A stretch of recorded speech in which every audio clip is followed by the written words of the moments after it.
welcome back to my YouTube channel. It's your girl Tolu J.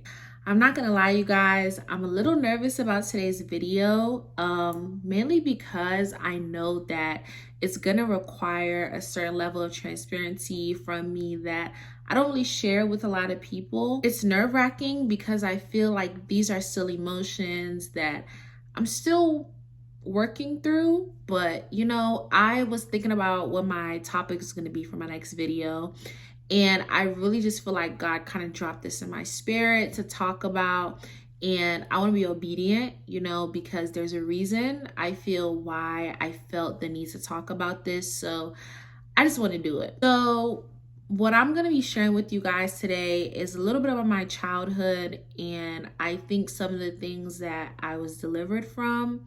I used to suffer severely from money anxiety, from scarcity mindset. I had a very nasty relationship with money, and a lot of it stems from my childhood and just things that I've had to go through at a young age. At a pretty young age, I started working.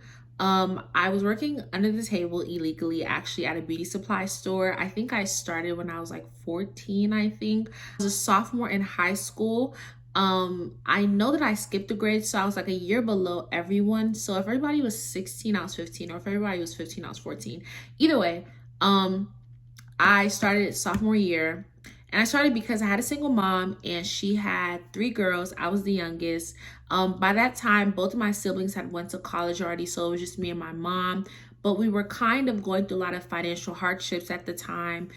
Just things that weren't really making sense were happening. I don't want to go too much into that because there's certain parts of things that it just doesn't involve me, and I don't want to tell another person's story.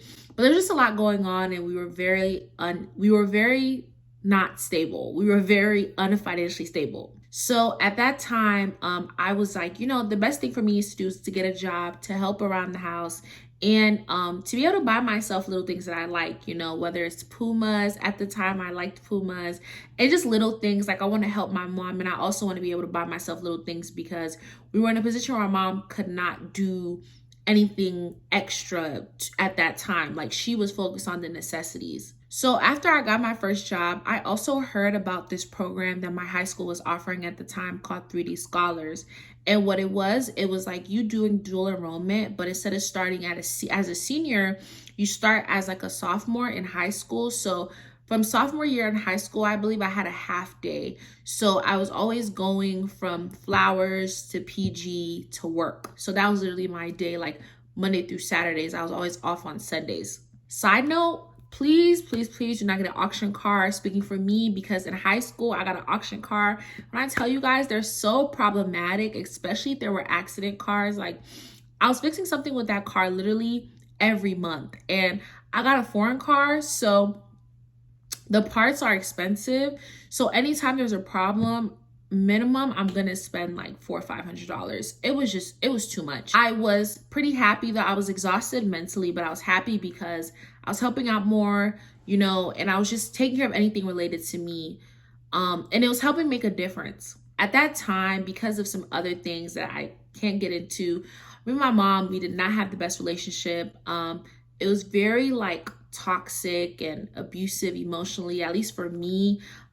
It gave me a lot of anxiety. Like, it was very, very hard on me mentally. So I told myself that, like, when I get the chance, like, I'm out of here. Like, I wasn't someone that was super adamant on like going to like a far school or going to like Georgia or Cali, but I just knew if I can at least have like a place of my own to just be away from like the toxicity at that time, then I was like, I'll be good.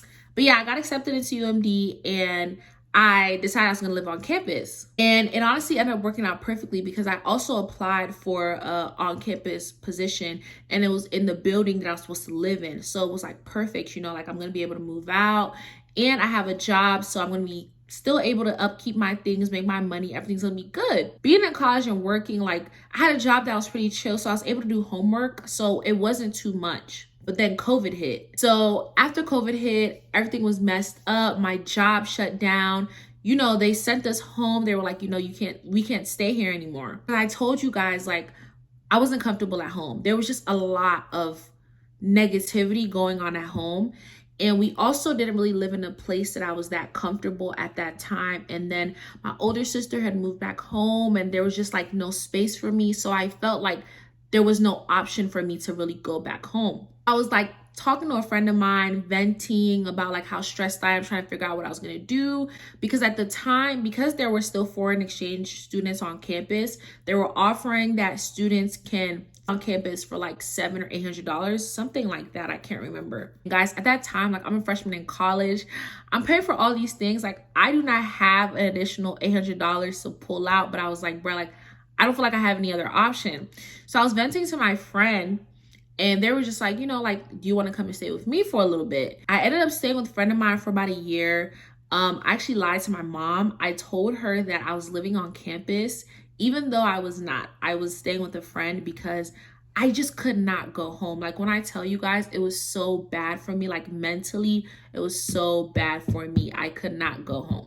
So I stayed with the friends for almost a year, now that I think about it, which was a long time. And things were chill. Like their parents were really nice. Like they didn't really ask me questions, which is weird. Like, oh, why aren't you going home? I don't know, but they didn't really ask me questions. After some time, I started to notice that I started to be mistreated a little bit. And that was very triggering for me because growing up, I was mistreated by a lot of people, a lot of adults looked down on me and my family because like we were struggling financially.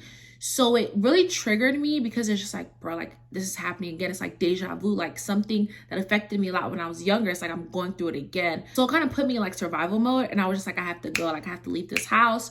You know, like I can't stay here. Like I don't know why it triggered me so bad, but like I don't know. It just made me feel like I was that kid again that like I couldn't do much and people were just like talking bad about my family, making fun of us, looking down on us because we were struggling. Like it just put me in a very bad place. I knew that I had to leave that house, but I also know I couldn't go home.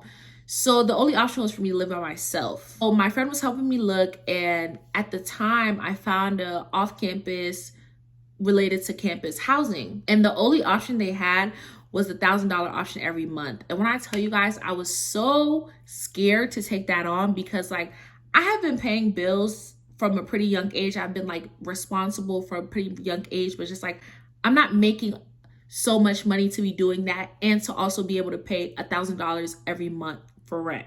So I was very stressed out. I was very scared. Like I was like crying. I was very emotional because I'm like, oh my God, like this is a big responsibility. Like I don't want to mess up. I don't want to fail. It was a lot, but I still kind of felt like I had no choices. So I signed my name on the dotted line and I moved into the off-campus housing. I was able to save a little bit and I had 2 months rent. So I had the rent for the month that I just moved in. And then I think I moved in November. So I had November and December rent. And at the time I was not working a high paying job and they weren't giving me a lot of hours. So I was just like, okay, like this extra 1,000 that I have is a safety net between the month of November to January. So I'll try to just work to get that money for January and keep going. But this will give me some time to be able to put things together. When I tell you guys the stress that came over me after moving to that apartment, oh my God, like it was intense. Like I think I started working like 3 jobs. I was working everywhere I could. I've worked at Papa John's, Dunkin' Donuts, Wendy's, Chick-fil-A. After I had exhausted all those options, I started working. I was still working as a CA. So I started nannying for families because I love children. So I started nannying as a side job. And then I was also working at Nordstrom. So when I tell you guys, I was a full-time student, working like 3 jobs, slaving just so that I could pay my rent and still take care of myself. I think the hardest part in this whole situation was that I didn't feel secure in the sense, like I didn't feel like I had a safety net. I didn't feel like I had anyone that's like, if I'm struggling, hey, like, do you think you could borrow me $200 towards my rent? Or do you think you could help me buy food? Or do you think you could help me like pay my insurance or help me with my car or anything? Like I didn't have anyone to ask for help. To put the icing on the cake, I had a scholarship going to UMD, so I thought that was covered, but some stuff with COVID happened, and after some months, I lost my scholarship. So after I moved in, I lost my scholarship. So now I also had to pay some of my tuition by myself. So when I tell you guys, I was so overwhelmed, like it made me fall into like a deep sadness and depression because it's like, one, I'm exhausted, but two, emotionally I'm drained because it was just a lot of pressure for me at such a young age to just have so much going on. And I'm definitely someone that like saves face. Like I don't tell people what I'm going through. So my mom didn't really know what was happening. And to be honest, she wasn't really in the position to help me. So it was like, for me, it was no point of telling her. And I think that was kind of when like my scarcity mindset settled in, because even times where it's like I would have maybe a little bit money left over after taking care of everything, paying all my bills, I was still very like, I was holding it because I was scared that like if I spent it or let it go, then something would come up and I wouldn't be able to pay for it, or I wouldn't be able to pay for my rent, or just something bad would happen. And then from then I got very selfish and stingy, like with myself and with my friends. Like when I go out to eat, let's say like, and y'all, when I tell y'all, I avoided spending money as much as possible because I was just so scared all day, every day. A few times I'll go out with my friends, like I wouldn't really want to tip, or like I naturally have a giving heart and like I like to give to the homeless, but I started noticing that like when I'm out in public and I have an extra $5 or $10, I see a homeless person, I'm like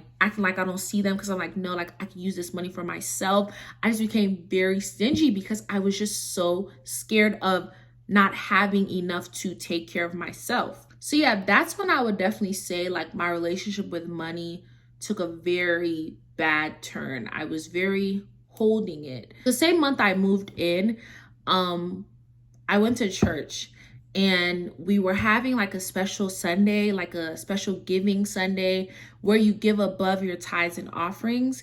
And, you know, I was listening to the pastor, you know, I had told myself I was probably going to give like $50 or $100 because that really wasn't convenient for me at the time. But, you know, I was supposed to give what I had. And for some reason, like I heard in my spirit and in my heart, like give December's rent. And when I tell you guys, like I was panicking, like I'm in my head, I'm like, God, no. The first thing I said, I think I was like, I rebuke you, Satan. Like I was just so like, this is the devil. Like the devil's trying to play with me. Like this is not God. God will not tell me to give my rent. Like I was just like, no, no, no. But it's like the preaching kept going and I kept hearing it. Like, give your rent, give your rent. Well, not exactly give your rent, but the gist of it was like, yeah, like give your safety net, like your December. So after like a lot of wrestling, like a lot of crying, a lot of fear, like I was just sitting there. I was just like, you know what? Like I have to trust you, God. So I gave my safety net. So after I gave it, I felt a peace. But then after I left church, the anxiety kicked in. I'm just like, bro, like I have 3 weeks to make up 1K for my rent. And mind you, I don't think I started Nordstrom at this time.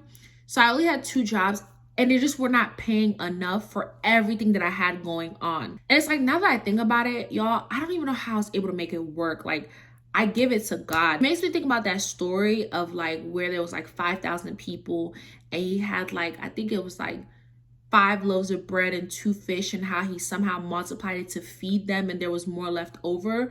I literally feel like that was like my situation where it was like God took the little that I was making and somehow multiplied it for me to be able to pay my rent, pay my insurance, feed myself, pay my toiletries, pay my tuition, because you guys, I was literally not making enough money to do it while also trying to be a full-time student. So like I like just was so sad and down because it's just like, why is this happening? Like I was just angry with God. I was angry with everyone. I was angry with my friends that they were in the positions where, you know, they had like people to help. They had family members, they had parents that were able to take care of them. And they really only had to worry about buying things they wanted instead of having to pay for bills or take care of themselves. Like I kind of became resentful against people that were not in the same situation as me. So fast forward a little bit, this is happening for months. You know, I'm struggling, but I'm still making it by.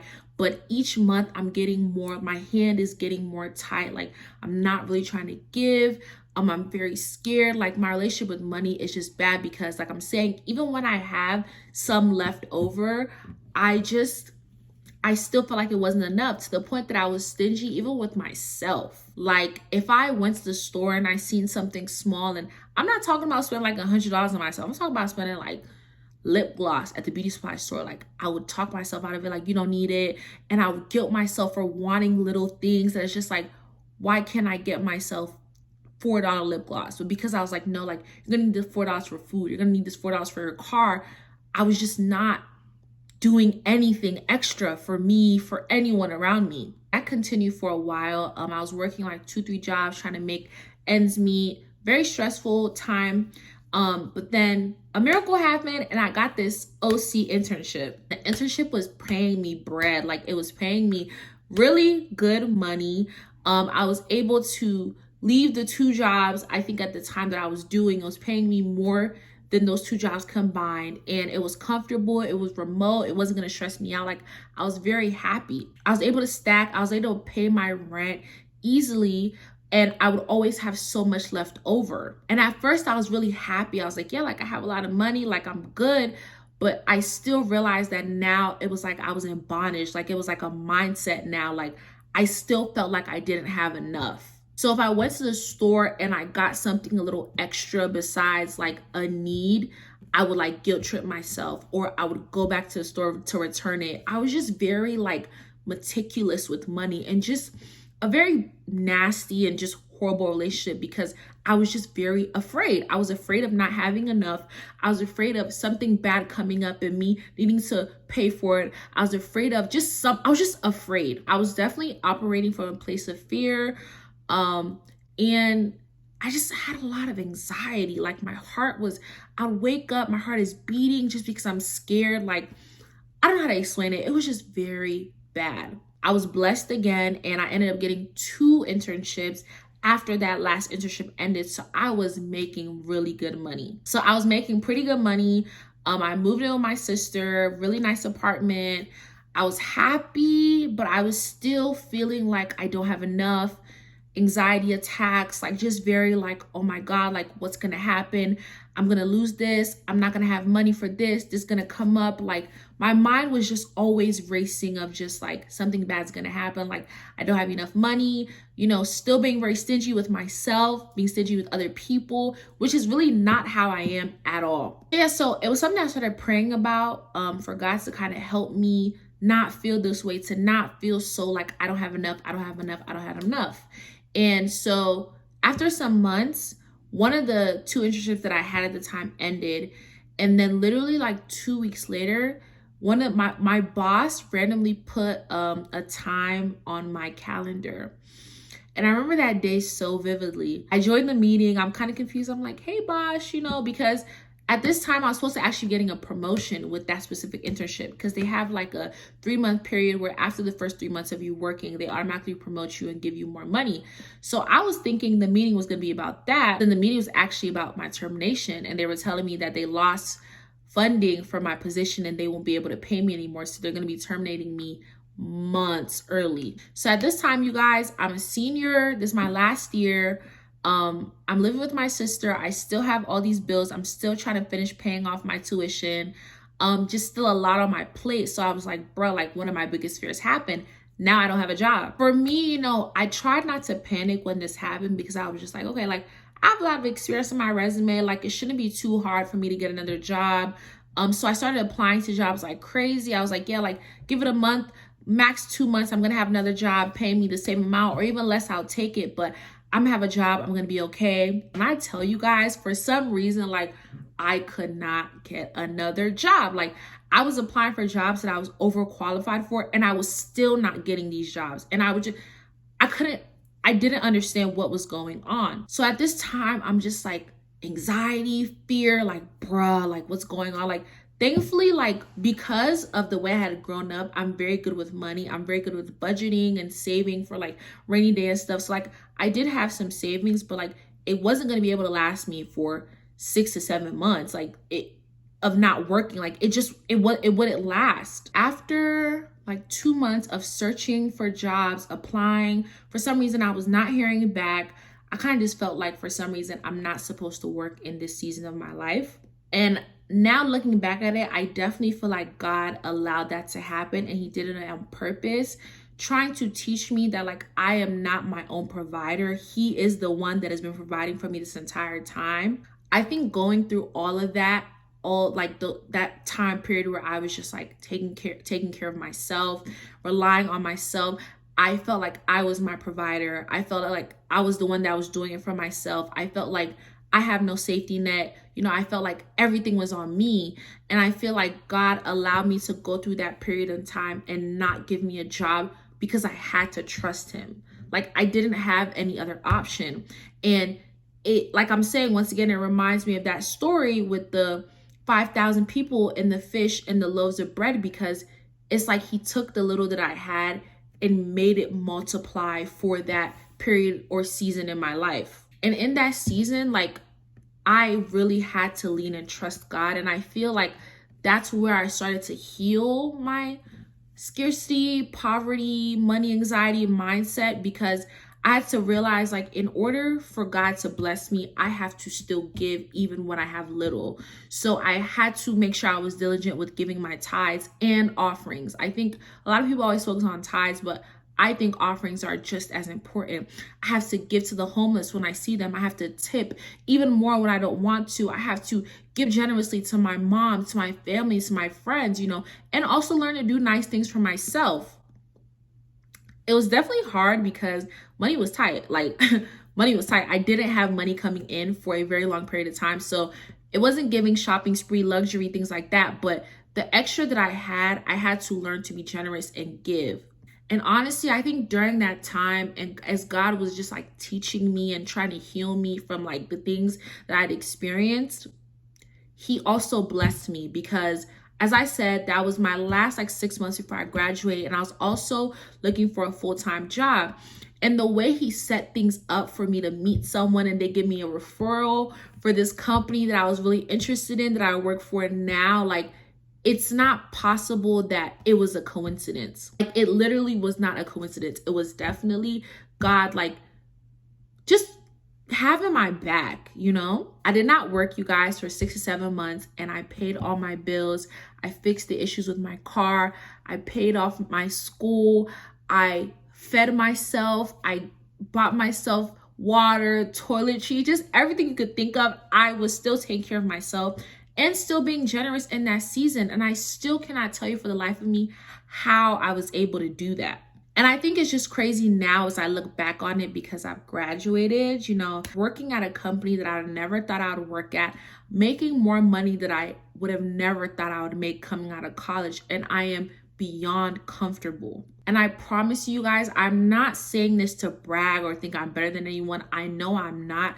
It's really for a lot of reasons. One, to talk about like the goodness of God and to just share like my testimony, because I feel like God allowed this to happen, not just for me, but for others. I feel like this can help someone that's in a similar situation, that's struggling, that feels like there's no light at the end of the tunnel. I promise you, the light at the end of the tunnel is better than anything that you could have imagined for yourself. I'm just really grateful, because I think sometimes it's very easy for me to forget like how far he has brought me. I think now, because I'm so comfortable, and if I go to the store, I can buy what I want and do what I want and pay my bills comfortably and just live like a happy life. I don't always remember when this wasn't easy for me. I don't always remember when I would go to the store and I was always looking for the cheapest options of things to purchase, because I knew I had a very strict budget of food for that week. When I would go to restaurants sometimes with my friends, and I would specifically look for the cheapest item on the menu, when I wouldn't want to tip the waiter, even when they gave me great service, because I'm just like, oh my God, that extra $10 or $15, that could be my meal for tomorrow. Like, he has brought me so far. So I'm hoping to share this to just encourage someone. If this encourages one person, I've done my job. I'm satisfied that whatever season that you're in, he is there with you.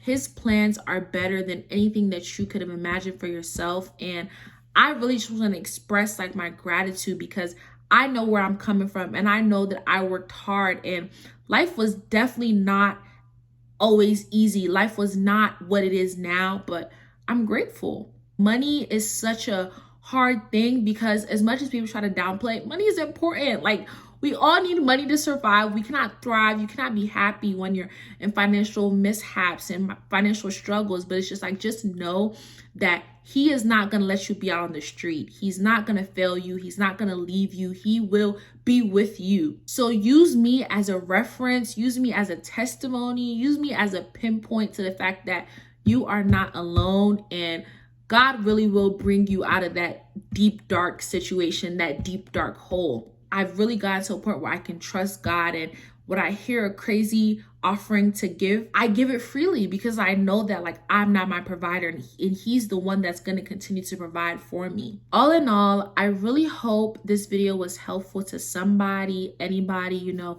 encouraging you, uplifting you. But I want to say thank you guys so much for watching. Don't forget to like, comment, and subscribe, and I can't wait to see you guys in my next video.